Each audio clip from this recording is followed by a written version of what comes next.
Começa agora mais um Linkados na Área, um programa de entrevistas elaborado pelos estudantes de jornalismo da ESPM São Paulo.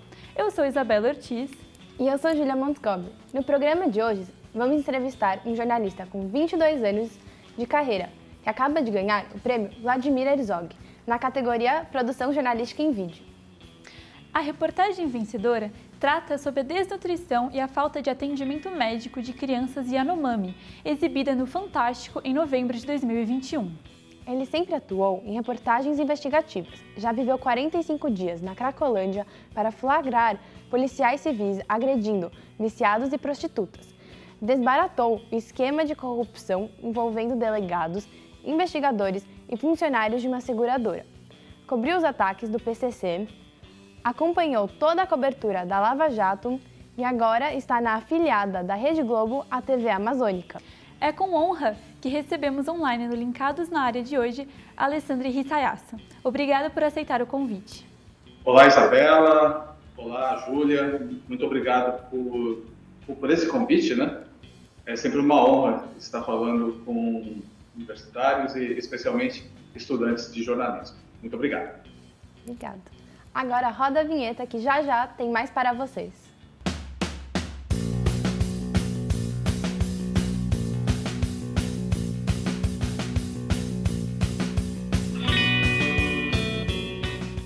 Vamos começar falando do prêmio Vladimir Herzog, de 2022. Como surgiu a ideia de pauta? A maior reserva indígena tem seu futuro ameaçado? Então, Isabela, essa reportagem, a ideia dela, né, surgiu a partir de uma matéria veiculada no G1 Roraima pela Valéria Oliveira no segundo semestre do ano passado. Nessa reportagem, a Valéria conseguiu várias fotos de crianças Yanomami desnutridas, muito magras, esqueléticas, em situação bastante difícil. Então, a partir dessas fotos, né, e a partir do relato que ela conseguiu, nós, aqui do Fantástico, decidimos tentar chegar até a reserva Yanomami, colocar os pés na reserva Yanomami, né? Então, desde a nossa ideia inicial, né, de se produzir esse assunto para o Fantástico, até a nossa chegada até a terra Yanomami, se passaram 4 meses. Foram 4 meses de dedicação praticamente exclusiva, né, para a gente conseguir chegar até lá. Porque, para quem mora, enfim, fora da Amazônia, não tem ideia do quanto é difícil você você se deslocar aqui na Amazônia.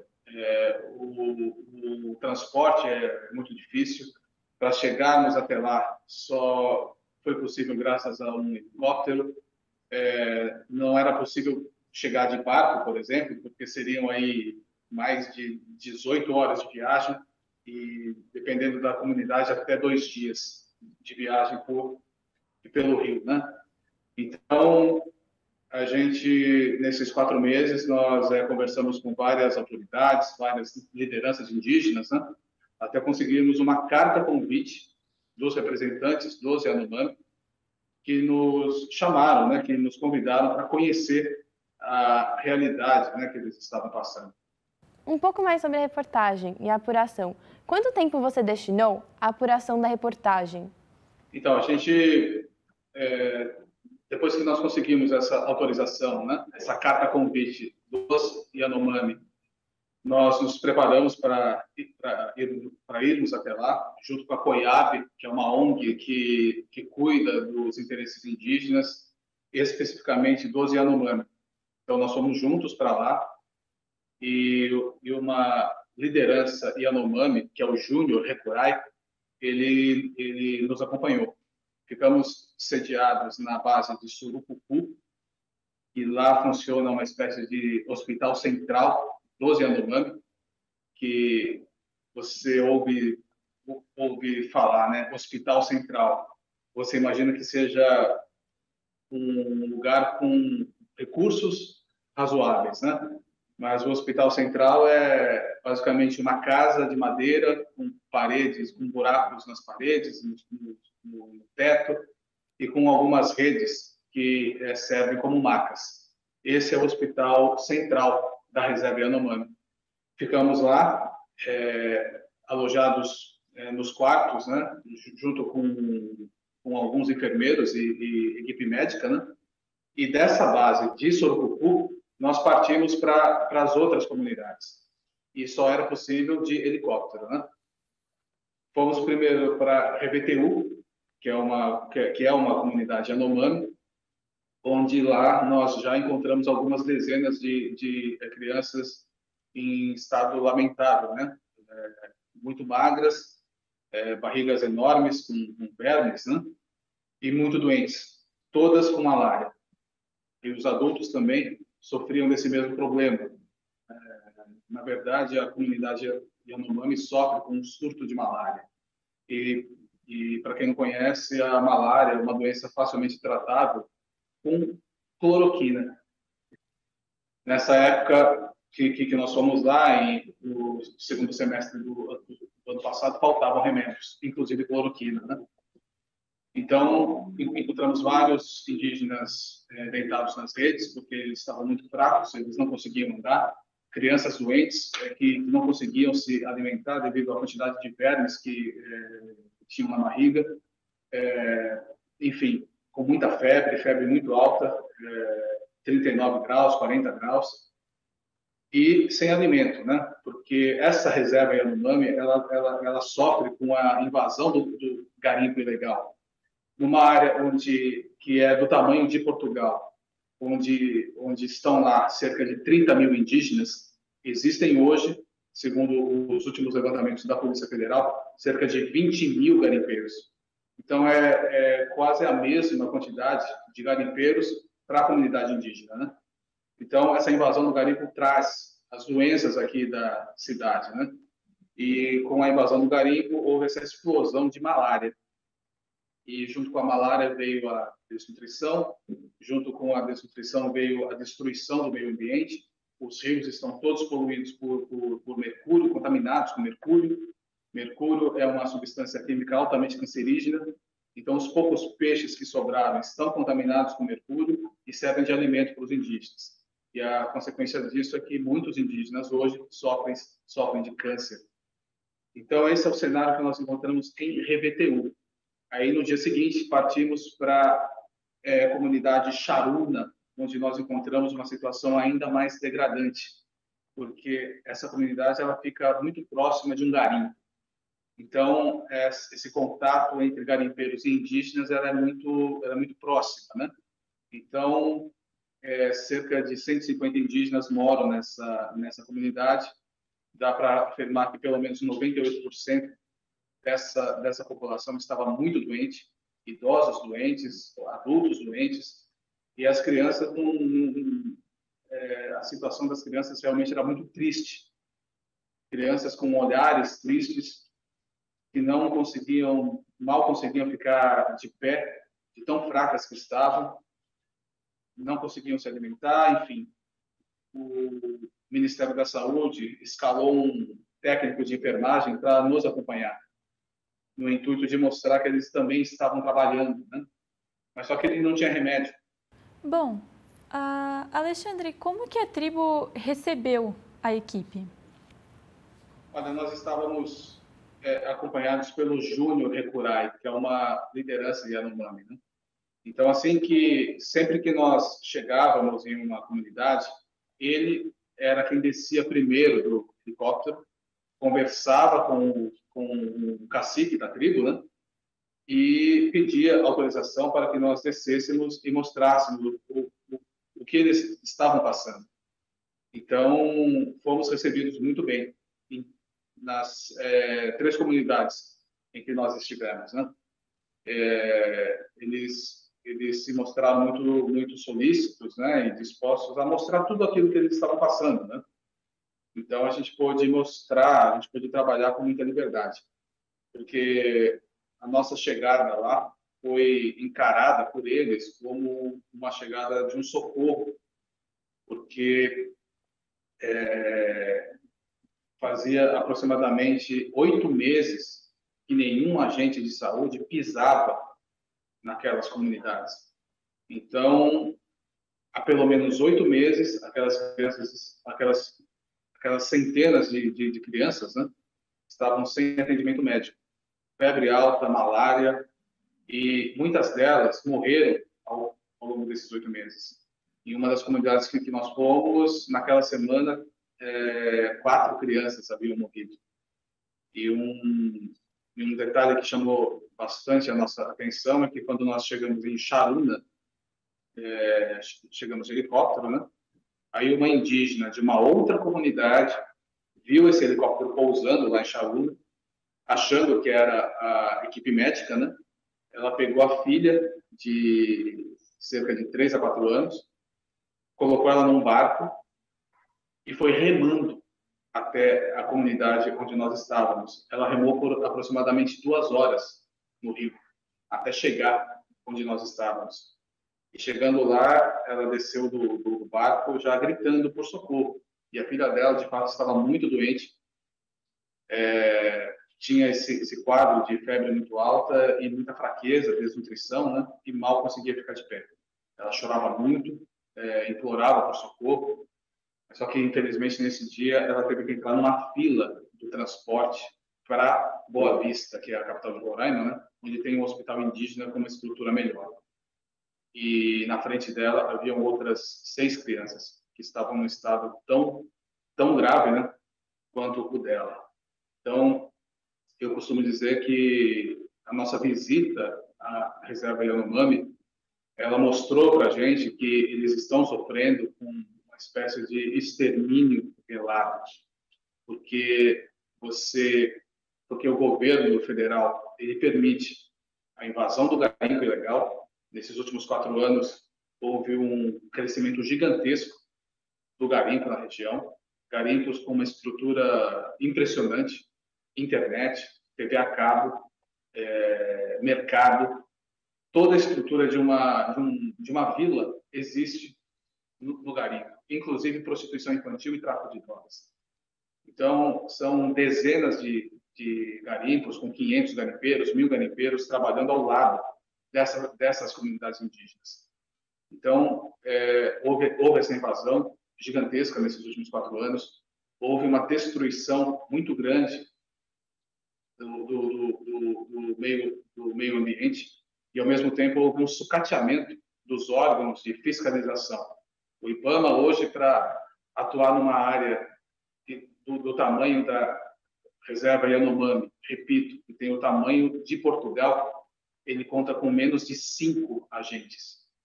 5 agentes, 5 homens, para cuidar de uma área do tamanho de Portugal, para fiscalizar. A FUNAI, ela foi totalmente abandonada. Eu falo isso porque nós presenciamos isso e comprovamos isso. E eles estão sem médicos, sem equipes médicas, vários postos de saúde fechados, sem remédios e sem nenhum tipo de medicamento. Quando nós estivemos lá, o único medicamento disponível era dipirona, nem esparadrapo tinha. Então, a gente pode dizer, sim, que há um extermínio velado e que a gente realmente espera que o fato de nós termos ganhado esse prêmio com Vladimir Herzog, pelo significado que ele tem, pelo que o prêmio representa, a gente realmente espera que seja jogado luz para essa questão, para esse problema, né? Para que o pior não aconteça. Sim, é um certo abandono do Estado, né? Mas, bom, essa reportagem ela foi feita em 2021. Mas e hoje em dia? O senhor tem alguma noção de como estão as crianças ou a tribo? Olha, as informações que nós recebemos, enfim, a gente, mesmo depois da matéria, nós sempre mantivemos contato, né, com as lideranças indígenas. E hoje, quase um ano depois, né, um ano depois praticamente, a situação permanece a mesma, ou até pior. Porque se antes as crianças, especialmente as crianças, morriam principalmente por causa de malária, hoje elas morrem também de malária e também por causa do excesso de vermes dentro da barriga. Explode. é tanto verme dentro da barriga que explode o estômago, né? E elas acabam morrendo. Então, a situação, infelizmente, ela está pior. Também sabemos que para fazer a reportagem em vídeo, outros profissionais trabalham na produção e na captação. Você pode, por favor, contar para a gente um pouco sobre a colaboração dos outros colegas na realização da reportagem especial? Assim, enfim, qualquer reportagem ela é sempre feita com vários braços, né? Então, lá na Reserva Yanomami, estávamos eu, o cinegrafista Alexandre Pereira, mais o assistente Henrique Filho, e também a repórter Valéria Oliveira, do G1 Roraima. Então, nós ficamos aí responsáveis, né, por captar todo esse material. Em especial, o trabalho do Alexandre Pereira, ele foi brilhante, porque ele conseguiu captar imagens que não precisavam, né, digamos assim, de palavras. As imagens, elas falavam por si. Foi um trabalho de uma sensibilidade, né, indescritível. Enfim, é um trabalho que realmente surpreendeu a todos. E jornalismo, especialmente em TV, é sim sempre um trabalho em equipe. Então, lá em Terra Yanomami, nós nos dividimos, cada um foi para um lado em alguns momentos, em outros momentos nós estávamos juntos, sempre dividindo as entrevistas, definindo os rumos da matéria, o andamento da pauta, enfim, foi um trabalho realmente em conjunto. E assim que nós estivemos, e assim que nós finalizamos a nossa estadia lá na Reserva Yanomami, né, foi a vez de editar esse material.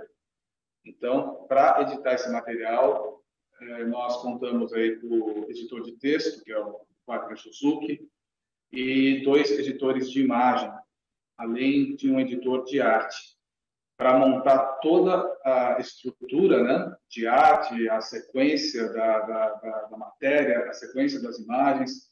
Nós discutimos isso juntos e enfim, sempre tudo decidido em conjunto, né? Nunca ninguém toma uma decisão sozinho. Então, esse trabalho em conjunto foi possível juntar várias ideias diferentes, e que, graças a isso, a gente conseguiu produzir esse material diferenciado, né? Porque, enfim, em termos de reportagem, foi a primeira vez que uma equipe de televisão aqui do Brasil pisou em Reserva Yanomami para mostrar esse tipo de situação triste, degradante, né?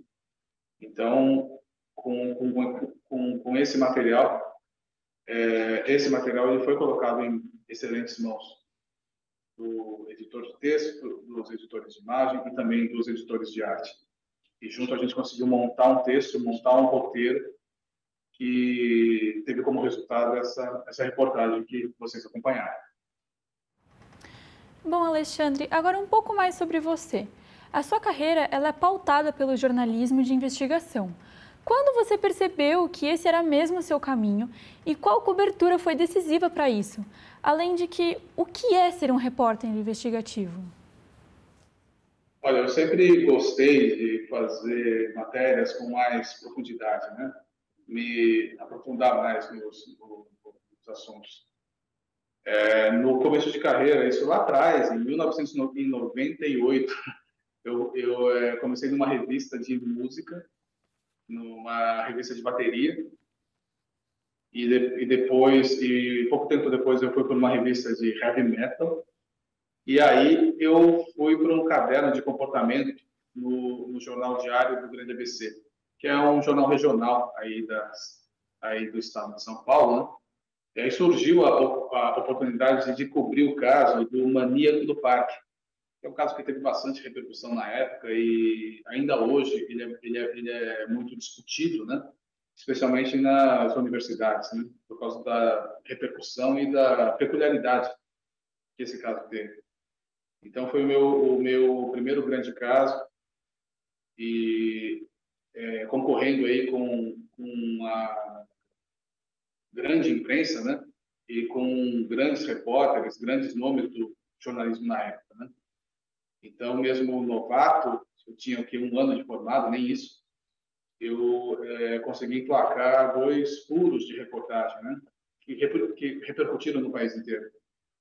Então, a partir daí, eu realmente decidi que era essa área que eu iria seguir. Aí, no caso do Maníaco do Parque, eu acabei descobrindo, encontrando, né, uma travesti que foi namorada dele antes dele começar a matar. Ela tinha vídeos dos dois juntos, se beijando, inclusive, né? A partir dessa travesti, eu encontrei uma namorada dele, que era namorada dele na época que o Maníaco do Parque começou a matar.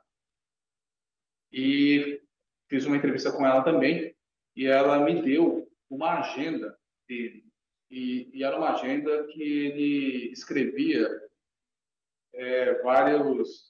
o que acontecia com ele no dia a dia, né? E deu para perceber que ele tinha uma certa obsessão por uma sobrinha que na época tinha 2 anos. Então a gente publicou tudo isso, material exclusivo, e foi a primeira vez que a Globo e que eu tive contato com a Globo, né? Porque ela deslocou uma equipe até a redação do Diário do Grande ABC, né? Para repercutir essa matéria, né? Então, a partir desse caso, em 1998, eu realmente decidi sair dessa área cultural, né?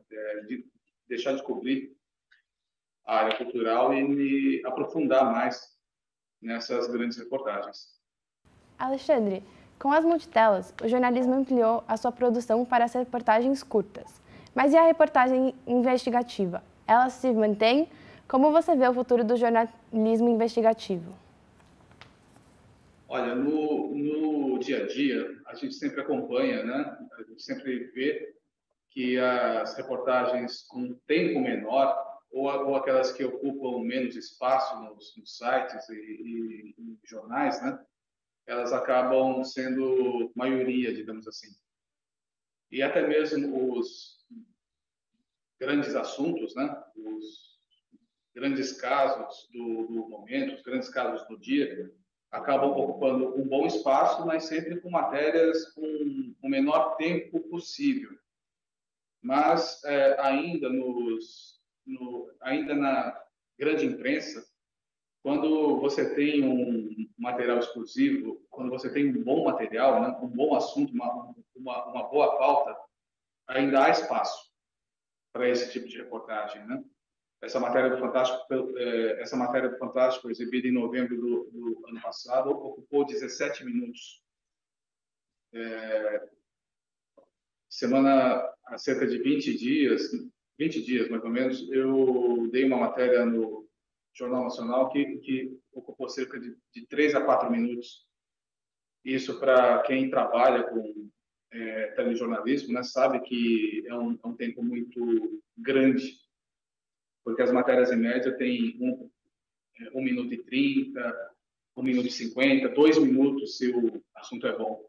Mas quando a gente apresenta uma boa história, uma boa apuração, sempre se tenta colocar, na medida do possível, né, se dá, na verdade, o tempo adequado para que a gente consiga contar essa história, essa matéria, né, da melhor maneira possível. Então, há sim ainda espaço para o jornalismo investigativo, há sim espaço para as grandes reportagens de qualidade, né? que tem algum diferencial e que saem um pouco dessa rotina, né? de matérias curtas, né? que são importantes, mas são até mais frequentes. Mas quando há uma grande história, um grande furo de reportagem, qualquer jornal, qualquer TV, qualquer site, enfim, abre o espaço que for preciso para que essa história seja contada da melhor maneira possível. Alexandre, infelizmente nosso tempo acabou, mas todos aqui do programa Linkados somos eternamente agradecidos pela sua presença. Muito obrigado, Júlia, muito obrigado, Isabela, muito obrigado a todos aí da ESPM pelo espaço. Espero ter contribuído de alguma maneira, né, para esse trabalho de vocês, que é muito bom, que é muito, enfim, eu fico muito feliz quando me deparo com estudantes de jornalismo, né, lutando, batalhando aí pelo bom jornalismo. Muito obrigado. Muito obrigada também a toda a equipe, a faculdade ESPM São Paulo e a coordenadora Eide Vargas, que possibilitaram este programa. Até um próximo episódio.